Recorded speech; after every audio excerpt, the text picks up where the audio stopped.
Good morning. It's Julia White from the Cooperators in Meaford, and I'm representing the Meaford Chamber of Commerce for the Grey County Reads today. I apologize I can't be there. Fortunately, I'm going to be a grandma soon, and so I'm heading down to see my son and daughter-in-law, and we're having a dinner tonight to all get together and welcome the new baby in June. So a little bit about me. I did move up to the area about 3 years ago full-time when I took over the Cooperators Agency.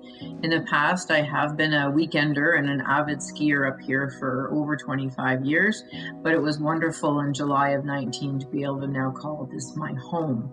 I joined the Chamber of Commerce shortly after that, and obviously we've had COVID ever since, but it's wonderful to be able to give back to the community. And when I was asked to be a part of this, I jumped at the chance, one, because I'm a ferocious reader, and two, just to get to know more people and what's going on in the area. And I hope I can spur someone else on to not only read this book, but continue to read it and be part of Grey County Reads in the future. So the book that I am advocating for today is called The Girls by Laurie Lansens. Laurie Lansens is a Canadian author, and she's actually a screenwriter as well. She wrote some films south of Wawa, Wolf Girl. Most of that was done prior to 2002. And then she went on to start novels, and she was shortlisted for the Rogers Writer True Fiction Prize at one point. And then she wrote The Girls actually in 2005. So this is not a new book that I read and chose. She has continued to write about 3 more novels since then. She does live in Los Angeles now, but she was from the Chatham area, and that became very evident in the book that I will share with you shortly. So she does live down there with her children, but the book and why I chose the book. Jeff gave us a list ahead of time, and I ended up choosing the book one, because of just the title of The Girls. That intrigued me. Having obviously the Canadian author and an Ontario author meant something to me. Like most of us who are readers, we obviously have incredible imaginations, and we like to imagine where we're going and what the places look like. So knowing that it was written in southwestern Ontario, as I'm reading the book, I'm thinking of like Leamington area, Brights Grove, different things, and hopefully you will pick that up when you read the book as well. But it was very easy for me to picture where the book was placed as I was going through it, and when I had read, I guess, the synopsis in the very beginning, and that's why I had chosen it. It was also a theme that I honestly would never have picked up on my own. I'll share that with you in a moment, but it was a matter of, really, if I wanted to do this, I wanted to challenge myself. I didn't want just an easy read. I wanted something that could, as I said, challenge me and hopefully challenge you as a reader as well. And then obviously vote for this book. But I was looking for something different, and I can tell you without a shadow of a doubt, this is different. So a little bit about the book and the introduction around it. So I'm going to read you, because this is the only way to really get you into this, is I'm going to read you the first paragraph of the book. I have never looked into my sister's eyes. I have never bathed alone. I have never stood in the grass at night and raised my arms to the beguiling moon. I've never used an airplane bathroom or worn a hat. I have never been kissed like that. I've never driven a car or slept through the night, never a private walk or a solo talk. I've never climbed a tree or faded into a crowd. So many things I've never done, but oh, how I have been loved. And if such things were to be, I'd live 1,000 lives as me to be loved so exponentially. And that literally set the tone to the book. But what is the book actually about? It is about 2 twins, Rose and Ruby. They are joined by the head.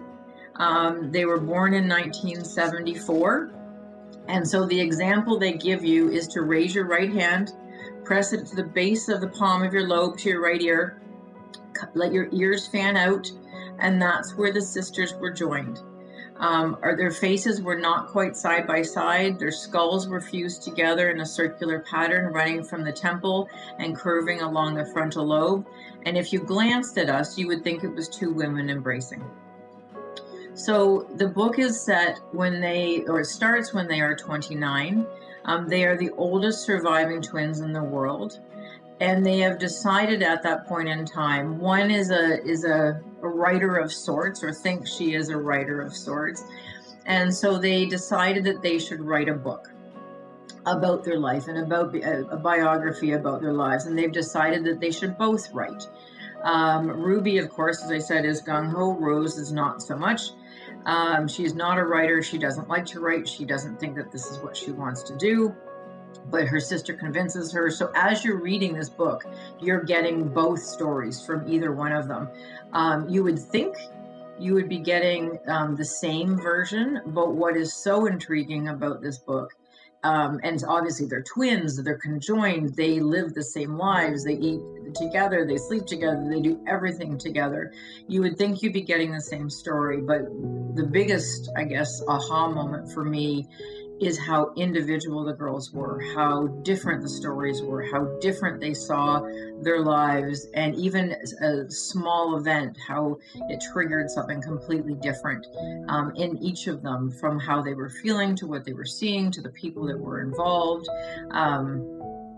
And part of it as well was I kept having to realize that this was fiction. I guess that was, again, my biggest moment as well, is I kept going back literally to Google and checking to make sure that this wasn't real. The work that Lori had to do in order to, I'm going to say easily convince us that this was almost a true story. Right from, as I said, right from her description of living down southwestern Ontario, driving the 401 corridor to get to Sick Kids Hospital in Toronto, the work she would have had to have done to go in to understand what twins go through that are conjoined, that if one is ill, the other one is ill. If one obviously passes away, the other one passes away. The work that would have gone into this to allow us to literally live in these girls' lives would have been phenomenal.